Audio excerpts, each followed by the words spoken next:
Hello, Therese Lawler here. So I just wanted to do an update on how my teaching at Fundacion Mujer has been going for Maximo Navel, that has been working with IVHQ. And it's been going really, really well. My boss, who runs the place, has helped me find the best classrooms, the best building to have my class in. And then I got my markers, my erasers, everything that I could possibly need to teach. And my class has been really awesome. And so, I have been enjoying my time there. And I taught the class how to pronounce the letter C recently. And like yesterday, we talked about how to pronounce CH, the letter CH, some of the pronunciations, which is, it sounds like a K.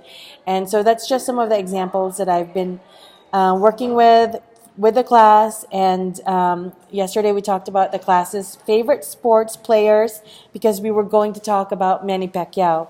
One of my students wanted to learn about Manny Pacquiao and just, more about the Philippines in general. And the day before yesterday, I talked to them about the Philippines, and they talked to me about their culture and the different traditional dances that they had, and that was a lot of fun. But yesterday we talked about Manny Pacquiao, and so it was, for discussion time. They talked about their favorite sports players, which ended up being a really cool thing because I got to learn about all sorts of cool things from them, like a sport that they have here in South America where you pull the bull by the tail. So a person rides a horse and then you pull the bull by the tail, and I thought that was really interesting.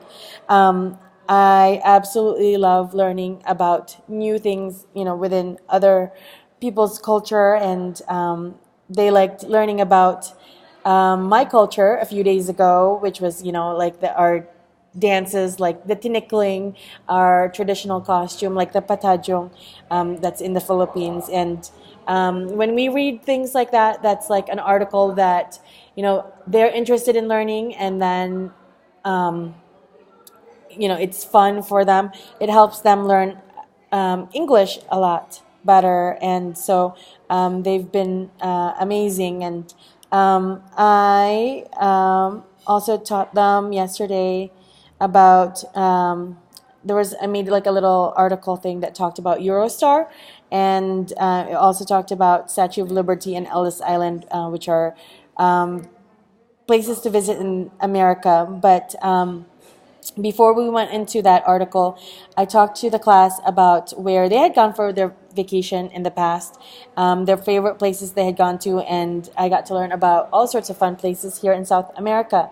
So, that was a really awesome class yesterday, and I couldn't be happier, doing the volunteer teach here. And so I'm going to be teaching this week, and then I'm going to extend it for another week because I think it's a really great opportunity for me to learn how to teach and then also to have that on my resume. And it's a really great setting for it. So that's what I'll be doing. And then Monday, we're going to continue with Statue of Liberty and Ellis Island, how to pronounce the letter G, and how to pronounce TH.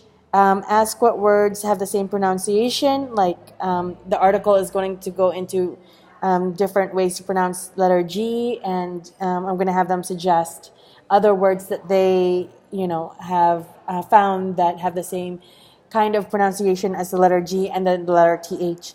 And then we're going to talk about Nadia Comaneci. I copied and pasted a Wikipedia article about her. One of my students, when I asked them, what their favorite sports players were, she had mentioned Nadia Comaneci, and I was like, oh, I know who that is. She's a gymnast. And she's actually a Romanian gymnast. She's from the 1960s, I think.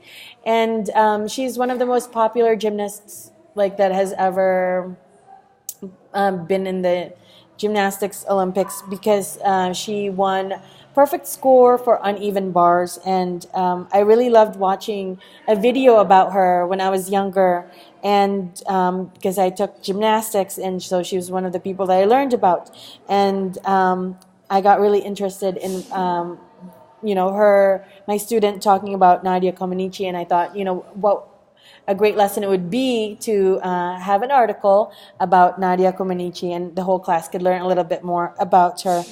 And then we're going to read an article about London and 5 places to visit within London, because when I first started the class, we talked about travel in general and places that they wanted to travel to. And so I thought, why not do places within the city that they wanted to travel to? And London was one of them, and so that's going to be an article. I'm also going to go through and do definitions for the London article, like have the harder words, like I've underlined them on the article, and then I'm going to do like what the word means.